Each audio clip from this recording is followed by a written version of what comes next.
The room went silent when the CEO slapped the blueprint from his hands. "You're a janitor, not a designer," she said, ordering security to remove him. He didn't argue.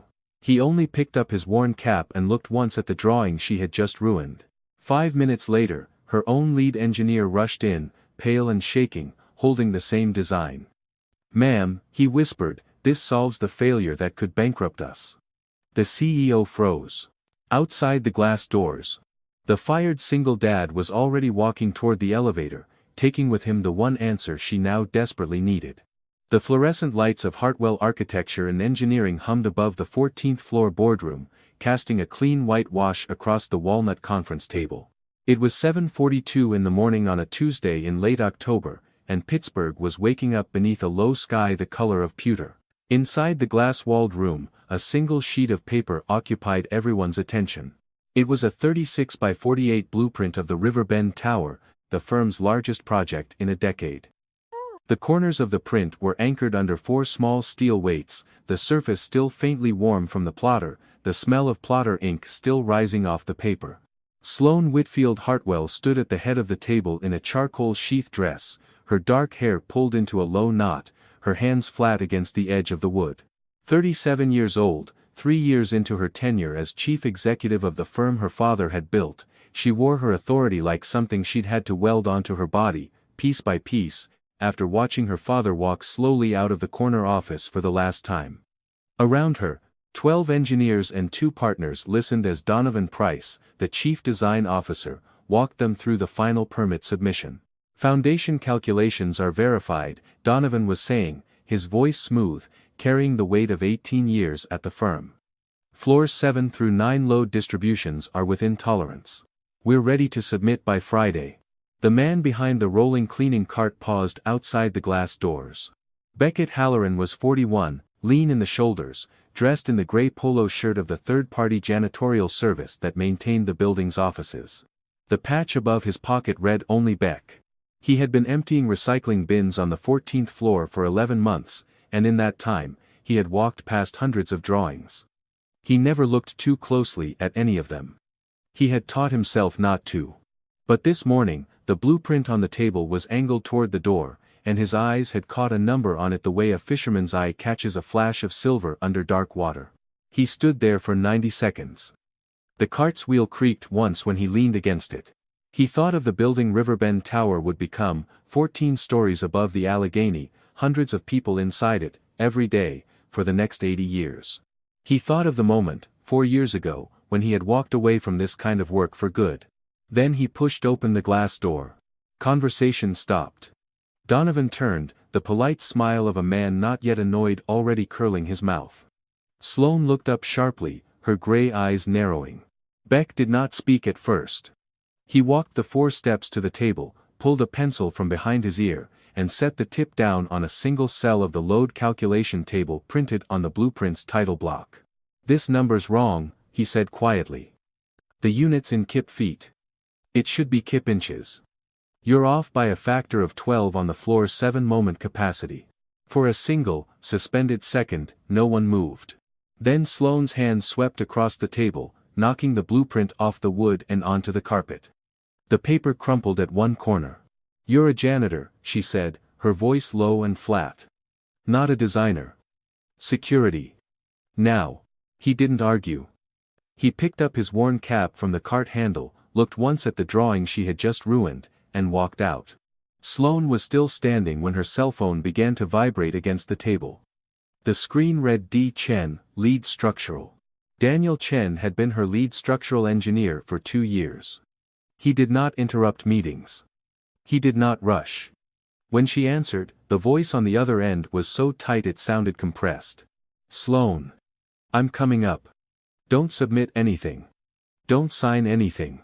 He hung up before she could ask why. When the elevator doors opened 40 seconds later, Daniel was already running down the hallway, a printed copy of the same Riverbend blueprint clutched in his hand. He came through the glass doors and laid the drawing flat on the table over the spot where Sloane's hand had just swept. "Ma'am," he said, his face the color of old paper. He pointed at the same cell Beck had touched. "This number. The unit's been misentered. If construction proceeds on this number, the floor 7 slab could fail under live load. We'd lose Riverbend. We could be looking at bankruptcy inside a fiscal year. Sloane turned, very slowly, toward the glass doors. The hallway beyond was empty. She did not run. She walked, fast, her heels striking the polished concrete in a rhythm she could not slow. She took the stairs from 14 down to the lobby, 2 at a time. Marisol Vega, the office manager who had worked at Hartwell for 22 years, was just stepping out of the lobby restroom. Mari. The janitor who was just escorted out. Where is he? Mari's eyes moved, briefly, toward the front doors. Parking garage, level B2. Older red Ford pickup.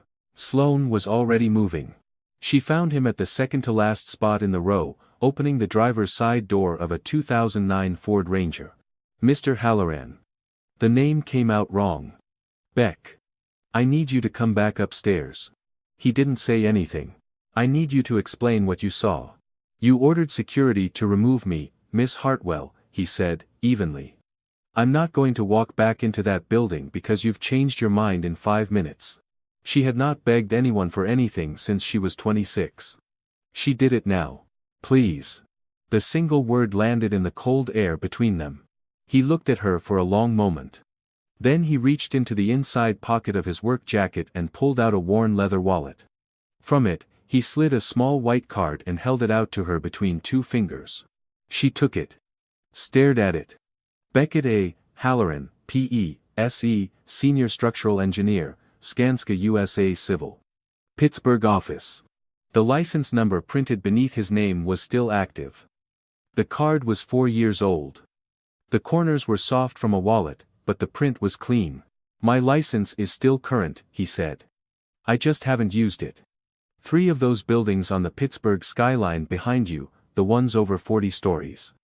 I ran the cantilever analysis. I left the field 4 years ago when my wife was diagnosed with glioblastoma.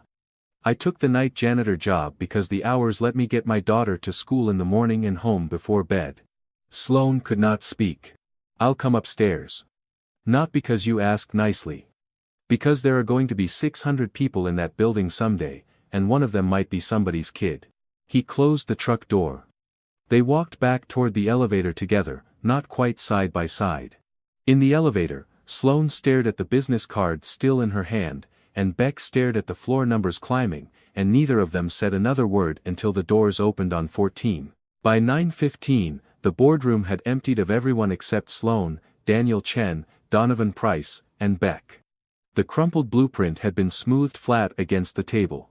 Beck stood over it with a fresh pencil, sleeves rolled to the elbow, the skin of his forearms marked with the small white scars of a man who had spent years on construction sites before he ever spent them on cleaning crews. Walk me through what you see, Daniel said.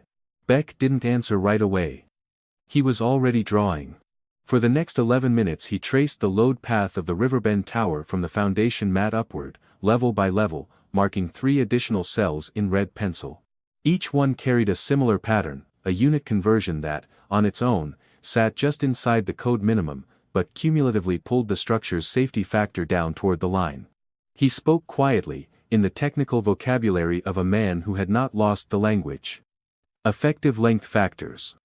P-delta amplification. ASCE 722 load combinations, ACI 318, section 9.3. Donovan, who had been silent since Beck's return, cleared his throat. Anyone with an internet connection can. It's not on the internet, Beck said, without looking up. It's in the code book on your shelf, Mr. Price. Section 9.3. The factor's been applied incorrectly. Sloane watched Donovan's jaw shift. It was a small movement, but she catalogued it. When Beck finished, Daniel ran a hand down his face. We need this man on the recalc. We have until Thursday morning, 72 hours. I can't do it alone. Sloane turned to Beck. What would it take? He set the pencil down. Daytime hours. 9 to 2:30. I have to pick my daughter up from school. Hourly contract, not salary. I don't want a position I haven't earned back yet. And I work in this room, with the door open. I'm not going to be the man who hides what he's doing. Done. One more thing. My daughter's name is Ivy. She's 8. If something runs late and I have to bring her to the office, she sits where I can see her, and nobody asks her questions she doesn't want to answer. Done. This time her voice was softer. Donovan stood up. Sloan. A word. Privately. We'll talk after lunch, Donovan. Right now, Mr. Halloran needs the structural model files. Donovan looked at her for a long second, then walked out. The glass door eased shut behind him. By 11, Beck was set up at the long credenza beneath the window, a borrowed Surface laptop open in front of him, the structural model loaded. Sloan brought him coffee at noon, black, no sugar, the way Mari had told her, and set it down beside his elbow without speaking. He nodded once and went back to work. At 1:45, she stood behind his chair, looking over his shoulder. How bad is it? It's recoverable. But the pattern bothers me. Every error in this model rounds the same direction. Every one of them shaves cost off the rebar schedule by reducing safety factor toward minimum. That's not a careless engineer. That's a deliberate hand. Who approved the rebar schedule? He didn't say the name. He didn't have to. He held her gaze a beat, then turned back to the screen. She walked to the window and looked out across the river toward the West End Bridge, watching a barge push slowly upstream, and for the first time in 3 years as CEO, she felt very young, alone in a building she'd inherited. That evening, the building emptied at 6.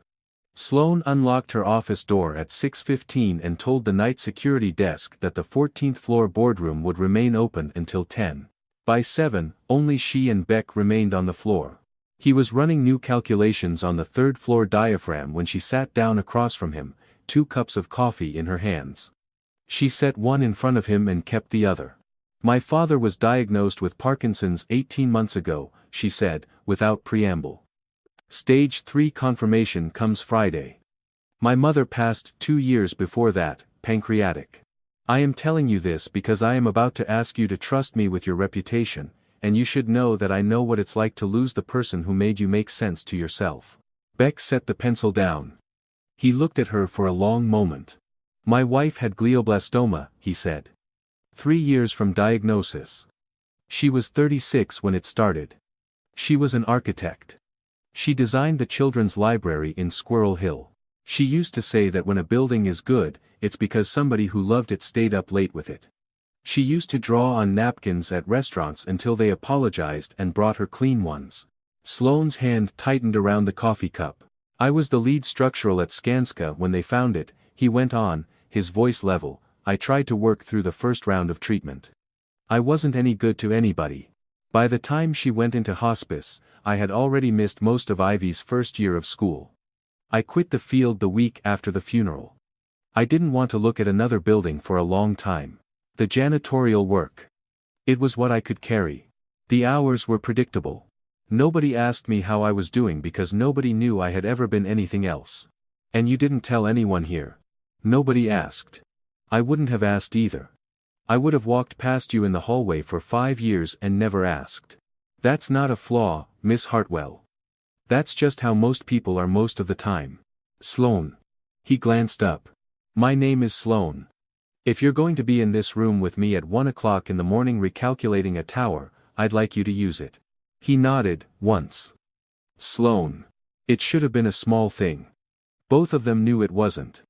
Outside the window, the lights along the Allegheny had come on, and the West End Bridge was a string of pale beads laid across black water. They worked, side by side, until past 9. When she finally stood up to leave, she paused at the door, half turned back, and said only, tomorrow at 9, and he said, tomorrow at 9. In her car, in the underground garage, she sat for 10 minutes before turning the key. She opened her phone and reread the 2019 Engineering News record article Mari had quietly slipped onto her desk that afternoon. Halloran's recalc saves 40 million Cleveland Tower from redesign. In the third paragraph, a sentence she had not noticed earlier.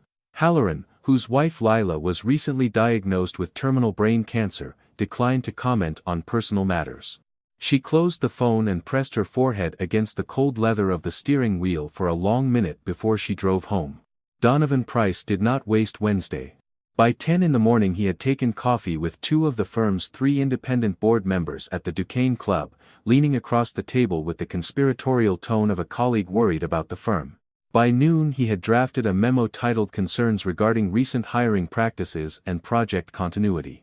By 2, he had quietly tipped a reporter at the Pittsburgh Post-Gazette about an extraordinary personnel move at Hartwell A&E. Eris CEO promotes janitor to lead engineer overnight. Mari heard about the call from a friend at the paper's front desk and walked into Sloane's office at 4:50. Donovan is trying to push a no-confidence vote at next week's board meeting. And there's a story going out tomorrow morning unless someone kills it. Sloane closed her laptop. Sit down, Mari. Mari sat. She looked older in the late afternoon light than she did under the office fluorescence. You knew who he was. From the beginning. I recognized him from the ENR article when he started in January. His face. His name on the badge. I kept it to myself because that man came in here every night and emptied my trash without ever asking anyone for anything, and I figured a person like that had earned the right to be left alone. Why tell me now? Because you're about to lose this company to a man who has been skimming kickbacks off the rebar contracts for at least 18 months, and I am not going to let your father's name on this building come down because I was too polite to say so. You have proof. I have copies of every email Donovan sent to Bremer Steel from his work account. I have the routing numbers on 3 wire transfers he thought were private. I have been a secretary for 35 years, Sloane. Sloane closed her eyes. Thank you, Mari. Don't thank me yet. Decide what you want to do. At 8 that night, Sloane called Beck back into her office. He came up in the gray polo shirt and the work jeans that he had not changed out of in 2 days. He looked tired. She did not sit behind her desk. She stood by the window. He stood beside her. Don't move on Donovan yet, he said. Let the story run. Let him push the no-confidence vote. He'll overextend. When he's all the way out on the limb, then we cut the limb off in front of the client, not before. I could lose the company in the middle of it. You could. But if you move on him now, he'll lawyer it down to a settlement and walk out clean. If you wait until Thursday morning at the Riverbend presentation, with the client in the room, you cut him off from every line of retreat at once. You've thought about this for more than today. I've watched men like Donovan my whole career. I just never had a reason to do anything about one of them until now. She didn't answer that. She didn't have to. When he left her office at 9, she stood at the window and watched him cross the parking garage to the red Ford Ranger 14 floors below. He did not look up. She raised her palm to the cold glass anyway, and held it there until the truck's taillights turned out of the garage exit and disappeared down Fort Duquesne Boulevard. Thursday, 9 in the morning. The Riverbend Development Group arrived in 3 black SUVs and filled the 14th floor boardroom with 7 people in dark suits. Quinn Marchetti, the development group's chief executive, sat at the far end of the table. She was a woman in her 50s with iron gray hair and the patient expression of someone who had been lied to by builders for 30 years and could smell it across a room. Donovan Price ran the presentation. He moved with the smooth, practiced confidence of a man who did not yet know that the floor had been removed from under him. He walked Quinn through the revised structural calculations, slide by slide, presenting them as the work of our internal team. Beck sat 3 seats down from Sloane, in a pressed gray button-down that Mari had quietly bought for him on Wednesday evening and left hanging in the boardroom that morning. He listened. He took notes. He did not speak. On slide 14, Donovan presented the floor 7-moment capacity calculation. Beck looked at the screen for 3 full seconds. Then he raised his hand. Mr. Price. May I see the native model file? Not the PDF. Donovan smiled. The PDF is the official deliverable, Beck. I'd still like to see the native file. After the presentation. No. Quinn Marchetti set down her pen. The boardroom door opened. Mari walked in. She was wearing the same navy blouse she wore most Thursdays. She carried a hardcover folder under her arm, the kind with a leather spine and metal corners, the kind that had not been manufactured in 20 years. She walked the length of the boardroom with the unhurried gait of a woman who had decided this morning was finally the right morning. She set the folder down on the table, directly in front of Quinn Marchetti, and then stepped back. Miss Marchetti. My name is Marisol Vega. I have worked at Hartwell Architecture and Engineering for 22 years. The folder in front of you contains copies of every email Mr. Price has sent to Bremer Steel Supply in the past 18 months, along with 3 wire transfer confirmations from a numbered account in the Cayman Islands. Mr. Price has been receiving a 2.4% kickback on every ton of rebar specified into your project. The structural errors Mr. Halloran identified on Tuesday were not accidents. They were the way the kickbacks were being hidden, by reducing the rebar quantities to within the legal minimum while billing your project at the original quantities. Donovan went the color of old chalk. Mari did not look at him. She looked at Sloane.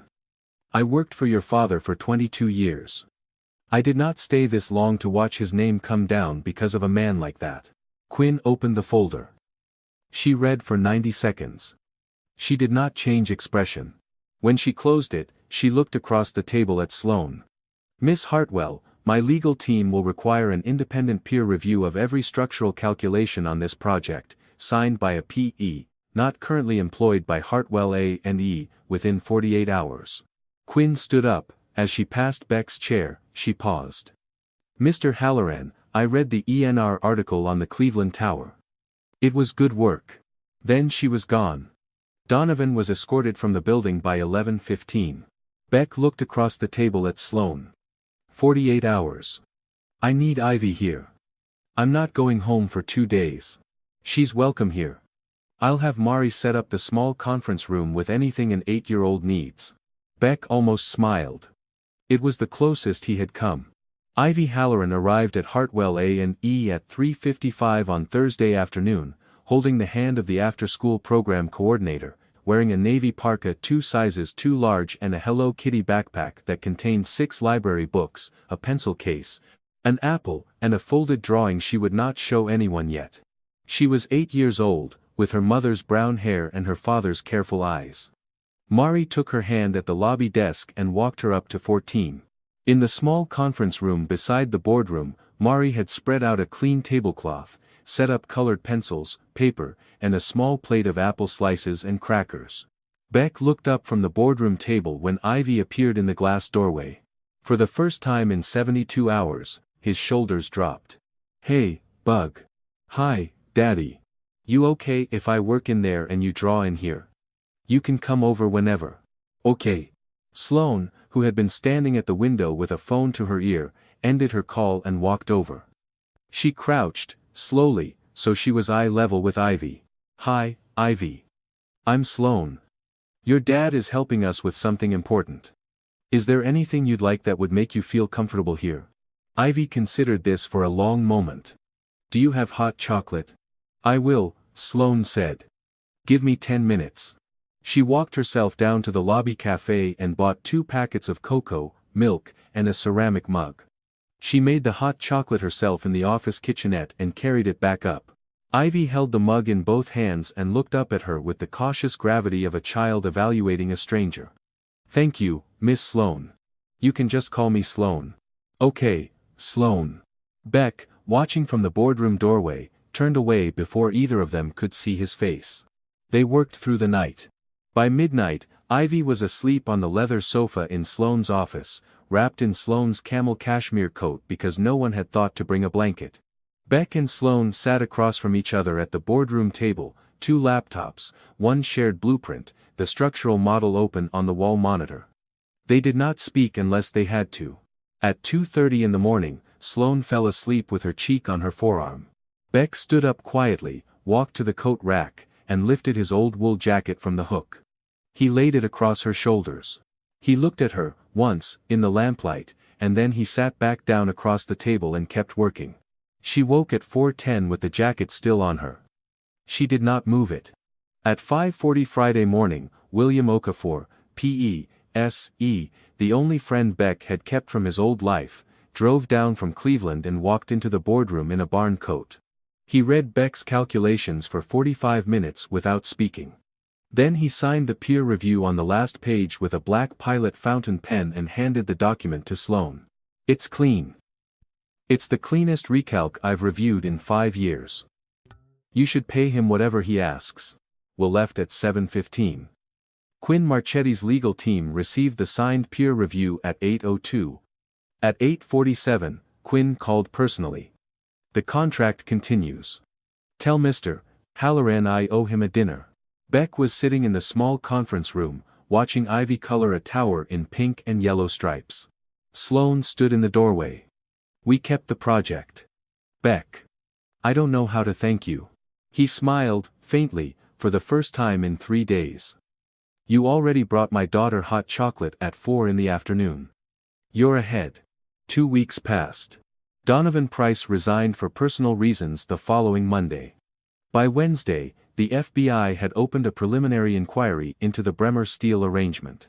By Friday, the Post-Gazette story Donovan had planted ran, but with a different angle. Hartwell A&E internal audit uncovers procurement fraud, CEO praised for swift action.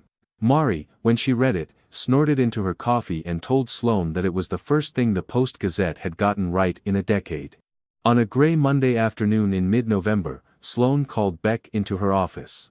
He came in the gray button-down again, with a tie this time, knotted a little crooked. She noticed, and did not mention it. Sit down. He sat. She slid a folder across the desk. Director of Structural Integrity. A new position, you report to me directly, not to engineering. 340,000 base, plus a 4-year equity vesting schedule. P.E. License reactivation paid for. Health, dental, full benefits for you and Ivy. I want you to take it. He read the page slowly. He didn't speak for almost a minute. Conditions. Of course. School hours friendly. I'm not taking a job that gets between me and the carpool line. If I have to be at the office past 3, it has to be because something is on fire, not because somebody scheduled a meeting. Done. Ivy is welcome in the building when school's closed. Snow days. Holidays. Sick days when she's not contagious. I'm not going to be the man who hides his daughter from his employer. Done. Mari has already requested a permanent setup in the small conference room. She bought a beanbag chair last week. I have been instructed not to ask questions. Beck almost laughed. It was a small sound, but it was the first one she had heard from him. One more thing. I want to keep my old badge. She looked at him. The janitor's badge? Yeah. She did not ask why. She nodded. He signed the offer letter with her pen. When they walked out of the building together at 5:30, the November air was cold enough that they could see their breath. Sloane did not walk to her car. She walked to his. He opened the truck door. He paused with his hand on the frame. Sloane. Ivy and I are baking chocolate chip cookies on Saturday. From a recipe her mom used to use. We do it every November on Lila's birthday. He looked at her, steadily, in the low light. If you're not busy, you're welcome. What time? 2 o'clock. The address is on the offer letter. I'll be there at 2. He nodded, climbed into the truck, and drove out of the garage. Sloane stood there for a long minute longer than she needed to before she walked back to her own car. The garage was quiet and cold. She could still smell the faint diesel from the truck, the engine note of it fading down the ramp. She did not turn on the engine right away when she got in. She sat with her hands on the wheel and watched her own breath fog the windshield until it slowly cleared. Mari was watching from the lobby window as Beck's taillights turned onto Fort Duquesne. She wiped her cheek with the back of her hand, smiled to no one in particular, and went back to her desk to start closing out for the day. Sloane Whitfield Hartwell had not been nervous about a social engagement since her wedding rehearsal at 26, which had not led to a wedding, which she did not think about often anymore. She was nervous now. She stood in her closet at 1:15 on Saturday afternoon, looking at racks of clothing that suddenly all seemed wrong. The cashmere was too formal. The denim was too studied.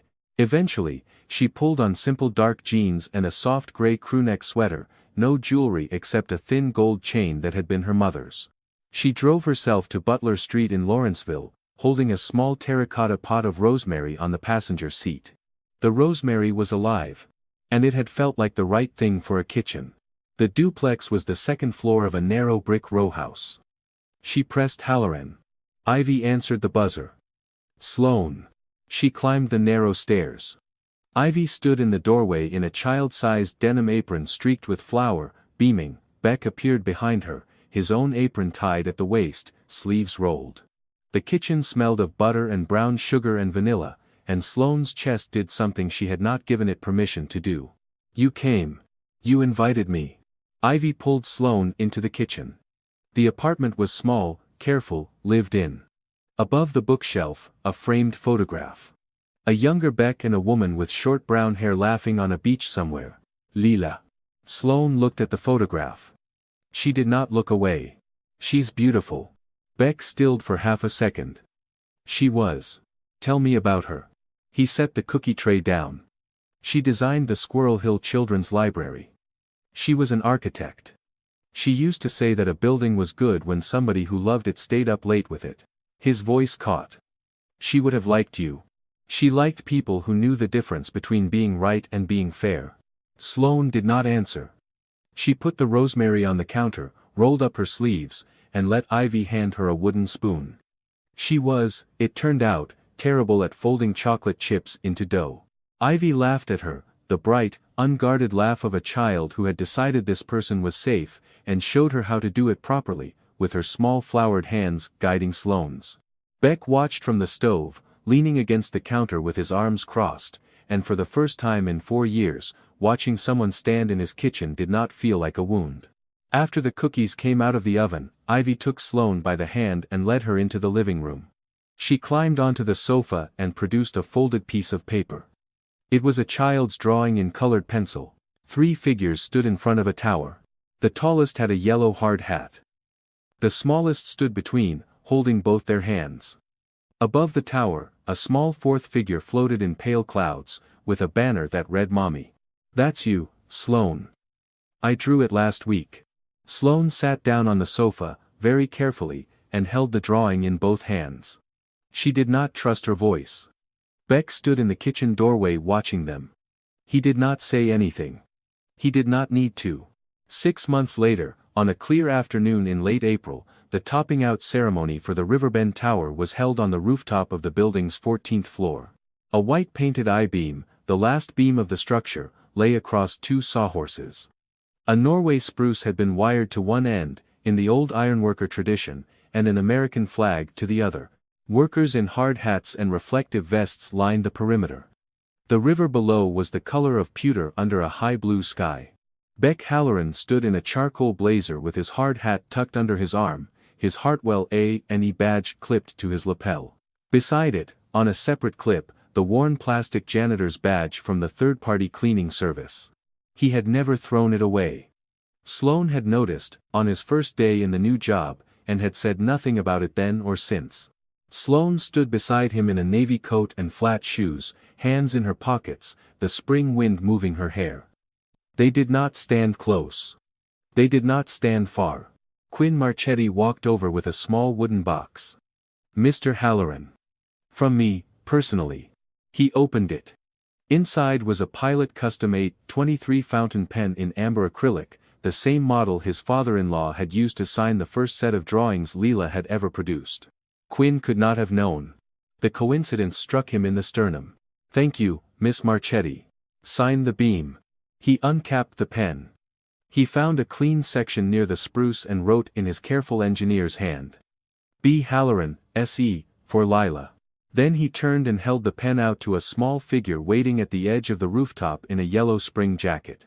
Ivy walked up, 8 years old going on 9, and took the pen with both hands. She thought for a long moment. Then, in the careful block letters of a 3rd grader, she wrote, "Ivy. Daddy. Mommy in the sky. Sloane." Beck read it. He looked away briefly, at the river, and then back. Sloane read it too. She did not say anything. She put her hand, very lightly, on Ivy's shoulder. Mari, who had retired the week before, dabbed her eyes with a handkerchief and pretended she was looking at the spruce.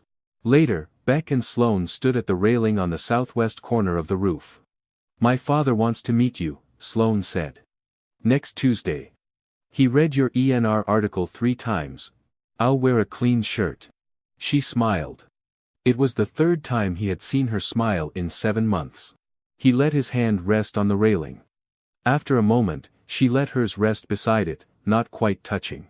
Their shoulders touched instead, light, steady, the contact of two people who had both decided they were no longer in a hurry.